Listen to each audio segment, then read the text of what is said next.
শ্যামল ভাইকে উঠিয়ে নিয়ে যাওয়া হলো, এই ঘটনাটা আমাদেরকে স্মরণ করিয়ে দেয় আওয়ামী ফেসিবাদের সময়ের মানবাধিকার লঙ্ঘনমূলক যে কর্মকাণ্ডগুলো করত, যে কার্যক্রমগুলো তারা চালাতো, সেই কার্যক্রমগুলোর কথা আমাদেরকে স্মরণ করিয়ে দেয়।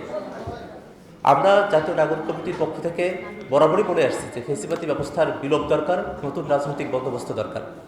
এই ঘটনায় আমাদের কাছে স্পষ্ট হলো ফেসিবাদী ব্যবস্থার যে কলকব্জাগুলো আছে সেগুলো এখনও নিষ্ক্রিয় হয়নি।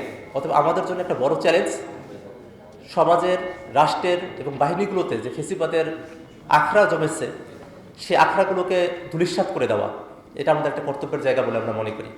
একই সাথে আমরা মনে করি গ্রেফতারি পরোয়ানা ছাড়া কোনো ব্যক্তিকে যদি ধরে নিয়ে আসা হয়, সেই ধরে নিয়ে আসাটা কোনোভাবেই জাস্টিফাইড হতে পারে না। পরোয়ানা লাগবে, ল অ্যান্ড অর্ডারের যে মূলনীতি সেটাকে পালন করেই সকল কাজকর্মগুলো পরিচালনা করতে হবে।